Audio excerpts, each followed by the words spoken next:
अस्सलाम वालेकुम दोस्तों, मेरा नाम है अली उमर, हमेशा की तरह मौजूद है दाऊद और आप देख रहे हैं जी इस वक्त हमारा शो, क्योंकि इसको देखना तो बनता है। दोस्तों हम लोग से बात करने जा रहे हैं, बात करेंगे जी आज आपके साथ के वेस्ट इंडीज और पाकिस्तान के हवाले से।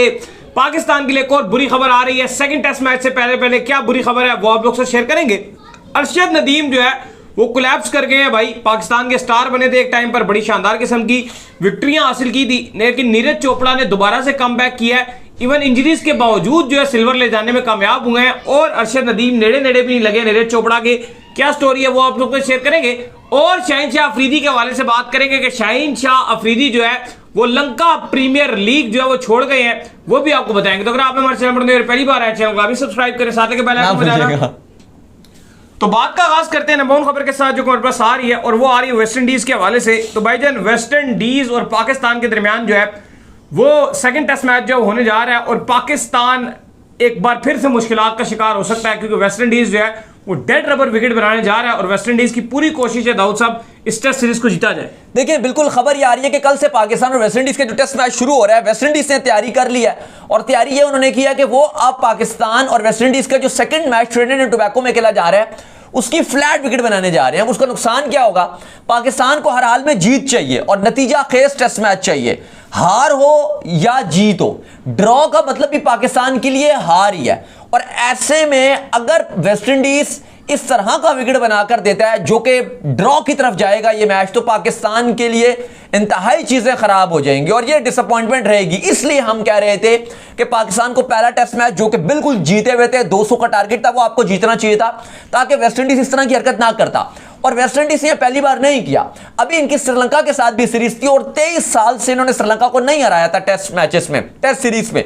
वहां भी इन्होंने यही किया कि पहला टेस्ट मैच ये जीत गए, श्रीलंका का एक कोलैप्स आया, लेकिन उसके बाद इन्होंने क्या किया, उसके बाद इन्होंने यह किया कि अगला विकेट ऐसा बनाया टेस्ट मैच का जिसका नतीजा आ ही नहीं सकता था और फिर हुआ वही कि मैच आराम से 500-500 600 बनाओ, मैच हुआ ड्रॉ और उसके बाद 1-0 से जो सीरीज थी वो अपने नाम कर ली वेस्ट इंडीज ने। तो वही अब स्ट्रेटेजी डैरिन सैमी एंड को वही अपना रहे हैं अगेंस्ट पाकिस्तान। दाऊद साहब जब आप अपने हाथ से अपॉर्चुनिटी जो है गवा देते हैं और अगलों को आप जो मौका दे देते हैं कि वो कमबैक कर दें, तो वो फिर ऐसे ही कमबैक करते हैं। ऐसे ही और कल पाकिस्तान अपनी कुछ प्लेइंग 11 में भी तब्दीली करने के लिए जा रहा है, लेकिन अगर विकेट इतना खराब यानी कि इतना फ्लैट बनेगा तो आई डोंट थिंक सो कि कोई इतनी इंपॉर्टेंस रह जाएगी इस टेस्ट मैच में। एक तो फैंस के पॉइंट ऑफ व्यू से भी बोरियत रहेगी क्योंकि बैटिंग फ्रेंडली कंडीशन होंगी, इमाम आराम से 100 बनाएंगे, रिजवान भी अपनी फॉर्म बहाल कर लेंगे, बाबर का भी शायद 2023 के बाद से 100 नहीं आया तो इसी अपॉर्चुनिटी में बाबर आजम का भी 100 आ जाएगा।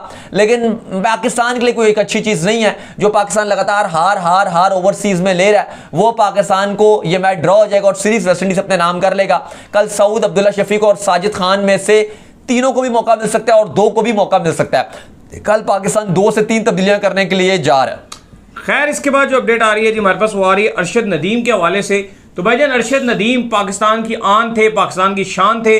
किस तरीके से उन्होंने जो हमें गोल्ड मेडल जो ओलंपिक्स में दिलाया था, तो ऐसा लग रहा था कि भाई अब आने वाले वक्तों में इनकी परवाज जो है वो ऊपर की तरफ ही जाएगी, ये कभी मुड़कर जो है वो नीचे की तरफ नहीं देखेंगे। लेकिन फिर ये वक्त आ गया कि इनको जो है वो नीचे की तरफ देखना पड़ा। अरशद नदीम पर हमने करोड़ों की बारिश की, लेकिन अरशद नदीम अब टॉप 10 में चले गए दाऊद साहब। वो टॉप 3 से निकलकर टॉप 10 की तरफ चले गए और दूसरी तरफ नीरज चोपड़ा थे, 9 महीने की इंजरी आने के बावजूद, इतनी बड़ी इंजरी कैरी करने के बावजूद सिल्वर लेने में कामयाब हो गए। देखिए डिसअपॉइंटमेंट रही है, कोई फैसिलिटीज नहीं थी, रॉ टैलेंट थे अरशद नदीम। इवन उन्होंने बड़ी तारीफ की नीरज चोपड़ा की कि उन्होंने मुझे बड़ा सपोर्ट किया, आए गोल्ड मेडल जीत गया ओलंपिक्स में, यहां पे कॉमनवेल्थ में डिफेंडिंग चैंपियन थे, डिफेंडिंग चैंपियन, और 9वें नंबर पर आए, टॉप 8 में भी फिनिश नहीं किया, टॉप 8 को दोबारा मौका मिलता फाइनल राउंड के लिए और 3 थ्रो मारी, एक में फाउल हो गया, एक 77 पॉइंट कुछ थी, एक 75 पॉइंट कुछ थी और उसके बाद ये हुआ कि जैवलिन थ्रो की जो अगला राउंड था उससे ये बाहर हो गए और टोटली कोलैप्स देखने को मिला। डिफेंडिंग चैंपियन जीत कर आए थे गोल्ड मेडल। अगर आप देखो करोड़ों की बारिश हो गई हुकूमत की तरफ से, डिफरेंट फेडरेशंस की तरफ से, डिफरेंट सेलिब्रिटीज ने पैसे दिए, करोड़ों रुपया इकट्ठा हो गया, लेकिन उसके बाद वो टैलेंट जो बगैर किसी सपोर्ट की गोल्ड मेडल लेकर आया, और जब इतनी फैसिलिटीज आ गई, हुकूमत ने सपोर्ट किया प्रॉपर, उन्होंने कहा कि मैं एकेडमी बनाऊंगा जैवलिन थ्रो की, इतना कुछ उन्होंने जब कर दिखाया, स्टेट लेवल पे सपोर्ट मिला उनको, गवर्नमेंट लेवल पे सपोर्ट मिला, फेडरेशन ने सपोर्ट किया, तो वही बात थी, टीवी पर आना शुरू हो गए, इश्तिहार इतने सारे मिले, एड्स करते हुए नजर आए, ब्रांड एम्बेसडर बन गए, लेकिन परफॉर्मेंस ऐसी होगी कि गोल्ड तो छोड़ो, टॉप 3 से भी गए, टॉप 3 तो छोड़ो, टॉप 5 से भी गए, टॉप 5 तो छोड़ो, फाइनल राउंड खेलने का मौका भी नहीं मिला, और इस तरीके से बाहर हो गए, और ये डिसअपॉइंटमेंट है। दूसरी तरफ जो नीरज चोपड़ा थे, जाहिर है वो इंजरी प्रॉन्स चल रहे थे, इंजरीज उनको इर्द गिर्द चल रही थी, 9 महीने के बाद उन्होंने कम बैक किया, बावजूद इसके वो सिल्वर मेडल ले गए। ये हम बात अभी कर रहे थे कि जो इंडियंस हैं उनमें एक चीज रहती है कि जब वो बहुत बड़े स्टार भी बन जाते हैं, स्टिल वो हार्ड वर्किंग से नहीं जाते। आप विराट कोहली को ही देख लो, दुनिया का सबसे बड़ा स्टार है इस टाइम क्रिकेट फर्टिनिटी में, अगर आप देखो इससे बड़ा कोई स्टार नजर नहीं आता। इवन क्रिकेट ओलंपिक में गई है तो उसमें भी विराट कोहली की एग्जांपल दी गई थी कि भाई इनके इंस्टाग्राम के फॉलोअर्स देखो कहां से कहां जा रहे हैं और कितनी इसकी वैल्यू है। लेकिन अगर आप दूसरी तरफ देखते हो तो स्टिल वो हार्ड वर्क करते हैं, स्टिल वो मेहनत कर रहे हैं। अभी वो लंदन से इंडिया शिफ्ट हो रहे हैं कुछ टाइम के लिए, उन्होंने अपार्टमेंट भी लिया कोई 18 करोड़ इंडियन रुपीस में, कि मैं यहां रह के जो वर्ल्ड कप 2027 है उसकी प्रिपरेशन करूंगा। लेकिन आप देखें कि हमारे जो प्लेयर्स हल्की से पैसे आए, हसन अली की आप बात कर लें, या इसी तरह से आप बाकी रऊफ की बात कर लें, रऊफ, शादाब, जिसके पास भी हमने देखा कि नोट, शोहरत आई, पैसे आए, सब फारिग होते चले गए। दूसरी तरफ इंडिया का जिस प्लेयर के पास पैसे आते गए वो मजीद निखरता चला गया, वो अपनी गेम में मजीद निखरता चला गया। क्योंकि हमारे वाले जो है ना वो सेलिब्रिटी बनने में निखरते चले गए, मतलब एड्स में निखरते चले गए। ये जो आप नसीम को देख लो, नहीं इसकी बात ही आप कर लें भाई, इस अरशद नदीम को अब ऐड करने आ गए हैं कि ऐड कैसे करना है, टीवियों पे कैसे बैठना है, बिलबोर्ड्स में इनकी तस्वीर लगेगी, कैसे आना है। लेकिन अब वो जेवलिन का उनका सिलसिला निकल गया। अब वही बात है ना, अगर आप एक्चुअली देखो जो क्रिकेट है या ये जो जेवलिन थ्रो या बाकी आपकी जितनी भी स्पोर्ट्स हैं, अगर आप 1-2 स्पोर्ट्स हटा दो जैसे टेनिस वगैरह या गोल्फ होगी, इनको अगर आप हटा दो, जो दूसरे आपके जितने स्पोर्ट्स हैं, चाहे क्रिकेट होगी, जेवलिन थ्रो हो गई, बाकी जितनी भी हॉकी होगी, अगर आप पाकिस्तान, इंडिया, श्रीलंका, बांग्लादेश, इन चारों कंट्रीज में देखो, आपको जो भी क्रिकेटर आएगा वो गरीब फैमिली से आता है, या तो वो बहुत गरीब से आता है या वो मिडिल क्लास से आता है। अमीर फैमिली का बच्चा आपको नजर नहीं आएगा। कभी ये नहीं देखोगे आपके अंबानी का बच्चा है, कोई टाटा का, या कुछ चलो ये बहुत ऊपर के लेवल के हैं, कोई बहुत स्ट्रॉन्ग फैमिली का आपको कि बच्चा आकर क्रिकेट खेल गया या हॉकी की टीम में आ गया, ऐसा नहीं है। कोई रेयर केसेस आपको दिखेंगे, कोई का दुक्का केसेस आपको दिखते हैं, और वो भी आपको 10 साल में 12 साल में कोई 2-3 आपको केसेस मिलते हैं, इंडियन टीम में भी और पाकिस्तान टीम में भी, जो अमीर फैमिली बैकग्राउंड से आते हैं। जैसे अगर आप पाकिस्तान में देखो तो आपको शान मसूद नजर आते हैं कि वो एक स्ट्रॉन्ग बैकग्राउंड से आए हैं पहले से ही। इमाद का बैकग्राउंड आप देखो वो स्ट्रॉन्ग था, या आप 1-2 और खिलाड़ी आप देख लो जो आपको पहले से स्ट्रॉन्ग नजर आते हैं। लेकिन इसके अलावा अगर आप 90% बल्कि 99% खिलाड़ियों को देखोगे, बड़े बड़े नाम देखोगे, लेजेंड देखोगे, सचिन तेंदुलकर हो गए, इंडिया के आप और बड़े नाम देख लो, पाकिस्तान के अच्छे स्टार्स देख लो, मोहम्मद यूसुफ देख लो, इंजमाम देख लो, अभी के आप स्टार्स देख लो, ये सारे गरीब तबके से आते हैं। अभी आप करंटली प्लेयर्स देख लो, शदाब देख लो, हसन देख लो, आमिर देख लो, ये सारे, बाबर आजम देख लो, सब गरीब बैकग्राउंड से आते हैं, फिर आकर क्रिकेट खेलते हैं, पैसा आता है, शोहरत आती है, फेम मिलती है। अरशद नदीम को आप देख लो, बिल्कुल पैसे नहीं थे अपने, इवन जो अपनी डाइट रखनी है उसके पैसे नहीं थे, लेकिन जिस तरह से उनको सपोर्ट किया गया डिफरेंट तरीके से, अब उन्होंने पैसा कमाया, जब जीते उसके बाद हुकूमत ने देखा, मीडिया ने देखा, उनकी हाइप बनी। लेकिन उसके बाद हम वही बात करें कि जो इंडिया के प्लेयर्स हैं वो हार्डवर्क स्टिल कर रहे हैं। नीरज चोपड़ा के पास भी पैसा आया, वो भी कोई अमीर फैमिली से नहीं थे, बहुत ही गरीब फैमिली से नीरज चोपड़ा का ताल्लुक था, लेकिन पैसा आया। जाहिर है जब आप जीतते हो, कुछ गोल्ड शोल्ड जीतते हो, आपकी दुनिया में हाइप बनती है, आपको एकदम मीडिया कवरेज मिलती है, आपको एकदम बड़े बड़े ब्रांड्स आते हैं। नीरज के पास भी पैसा आया, लेकिन उसके बाद उसने और वो पैसा अपनी फिटनेस पे लगाना शुरू कर दिया।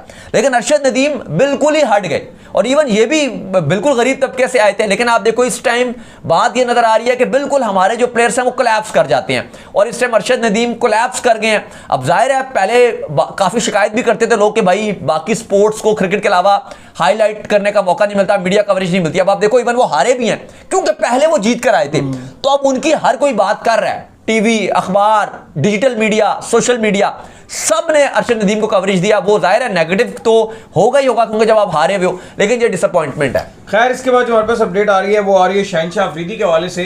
तो भाईजान शहनशाह अफरीदी जो है वो लंका प्रीमियर लीग जो है वो छोड़ गए हैं। इतनी शर्मिंदगी के बाद फाइनली लंका प्रीमियर लीग से जो रुखसत हो गए हैं। नॉर्मली हमने देखा कि पाकिस्तान के प्लेयर्स लीगों में जाते हैं, अच्छा नाम बनाते हैं, ऐसा नहीं है कि लीग में पाकिस्तान के प्लेयर बुरी परफॉर्मेंस दिखाते हैं, अच्छा चल रहा होता है पाकिस्तान का प्लेयर्स, लेकिन भाई ये लंका प्रीमियर लीग में गए, पहले तो उन्होंने इनके आगे मीडियम पेसर लिख दिया, फिर एक और कंट्रोवर्सी देखने को मिली, इनका टीम में नाम दिया गया, टीम से नाम इनका निकाल दिया गया, इन्होंने जो है एंटी करप्शन तक को बता दिया कि ये क्या हरकत हुई मेरे साथ, और अब फाइनली वो लंका प्रीमियर लीग छोड़कर आ गए। भाई उनके लिए शर्मिंदगी का बाइस ही बनी है ये लंका प्रीमियर। देखिए लंका प्रीमियर लीग शायद शाहीन शाह अफरीदी के कैरियर का सबसे डरावना ख्वाब रहेगा।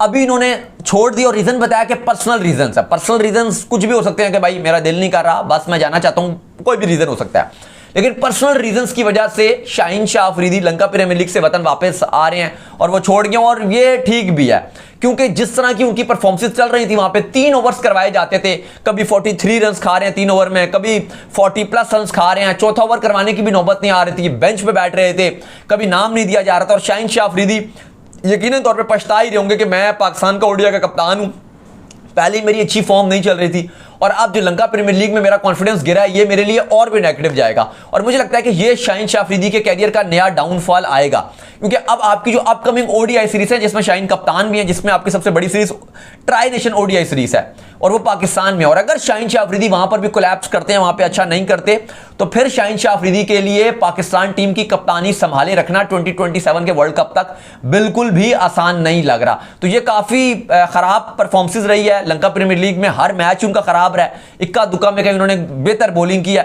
लेकिन बहुत ही डिसअपॉइंटमेंट के साथ उनकी लंका प्रीमियर लीग की जो कैंपेन है वो एंड हुई और वो खुद छोड़कर आ गए। खुद उन्होंने कहा कि मैं वतन वापस जा रहा हूं। तो चलिए उम्मीद करते हैं आज हमारे शो आपका पसंद आया। वीडियो को लाइक कीजिए, हमारे चैनल को सब्सक्राइब कीजिए, साथ के बेल आइकन को बजाइए, एक और काम कर लीजिए और वो कर लीजिए, हमारे फेस पेज को फॉलो कीजिए, लिंक डिस्क्रिप्शन में मौजूद है। आप सुनते हैं नेक्स्ट वीडियो, तब तक के लिए अल्लाह हाफिज़, बाय बाय।